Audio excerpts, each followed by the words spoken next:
Benoît, on n'est pas très loin du début de la saison. On peut penser que là, on vous voit en pantalon et chemise, mais qu'il y a encore quelques jours, vous portez une combinaison. Vous avez fait beaucoup d'essais cet hiver?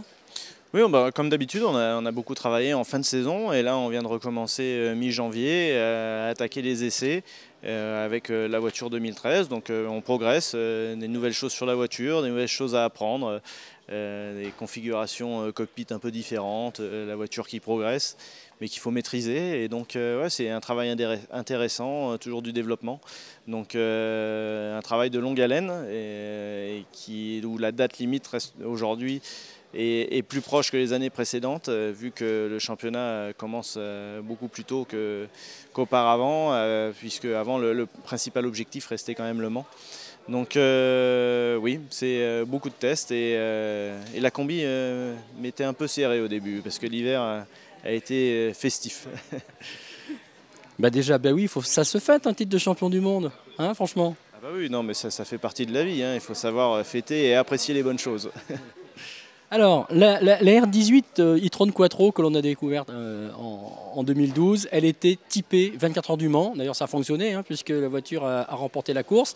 En revanche, on l'a vu dans le cadre des courses du championnat et des circuits, des tracés du championnat, ça a été quand même un petit peu plus dur. On peut penser que là, le travail, c'était aussi de trouver une voiture performante sur des tracés différents comme Sao Paulo, comme Shanghai, qui n'était vraiment pas favorable à la voiture. Voilà, on avait déjà travaillé pour développer la voiture sur des circuits plus serrés.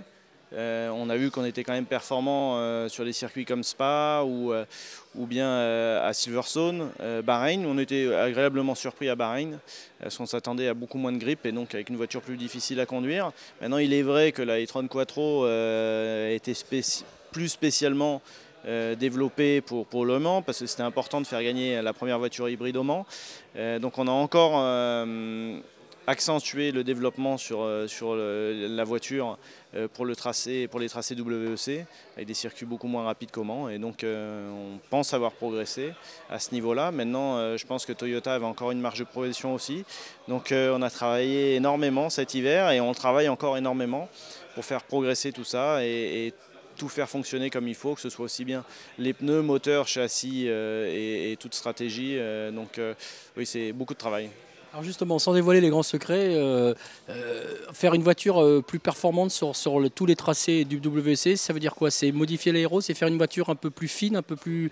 dans quelle direction faut-il aller?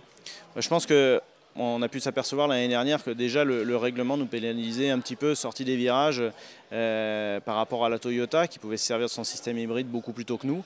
Donc ça a été le gros problème. On ne peut malheureusement pas changer ça, donc il a fallu trouver quelque chose d'autre pour contrebalancer la performance avec les Toyota. Et donc il a fallu trouver du grip, il a fallu travailler sur l'aéro, parce qu'on s'est aperçu, et on s'en doutait, mais on n'avait pas eu le temps de travailler dessus, parce qu'il fallait quand même se concentrer sur Le Mans, qu'il nous manquait un peu d'appui aérodynamique pour les circuits plus serrés. Mais développer de l'appui aérodynamique, si on génère de la traînée et on perd de la vitesse, ça ne sert pas à grand chose. Donc il y a eu énormément de travail à ce niveau-là. Et après, bien sûr, on essaie de travailler sur le moteur pour parer au manque de puissance en dessous de 120 km/h par rapport à la Toyota, qui peut se servir de son système hybride. Le système hybride en lui-même, il a évolué aussi? Oui, on a progressé dans tous les domaines. Maintenant, ça n'a pas été une très grande révolution au niveau de la voiture, vu qu'il y avait eu déjà vraiment une très grosse évolution de 2011 à 2012. Je pense on continue à apprendre comment exploiter au mieux le système hybride, comment récupérer le plus d'énergie sans perturber la voiture. Et donc, il faut que la voiture soit le plus simple à conduire en utilisant le maximum de technologie. Alors on a vu qu'il y a deux contre deux, donc on peut penser que ça va être plus qu'intéressant sur l'ensemble du championnat. Cette année, Audi et le docteur Ulrich voient plutôt d'abord Le Mans et ensuite le championnat, où là, cette fois-ci, on a les deux objectifs à égalité.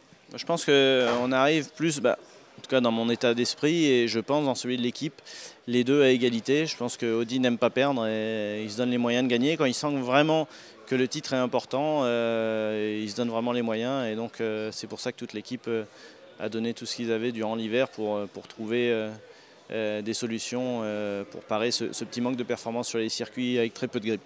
Alors une dernière question, elle concerne tout simplement une course qui est hors championnat mais à laquelle vous allez participer. Ce sont les 12 heures de Sebring qui seront en plus en direct sur Motors TV. C'est toujours bon à dire. Il y aura ça sera une vraie séance d'essai cette course aussi à Sebring. Oui, je pense que Sebring a toujours été un événement qui était là pour préparer Le Mans tout en essayant de gagner une course prestigieuse et de faire une course d'endurance pour tester justement dans les conditions réelles la fiabilité de la voiture. C'est un atout majeur et donc on va y aller pour gagner mais aussi pour tester la nouvelle voiture et la comparer avec l'ancienne. Merci. Merci.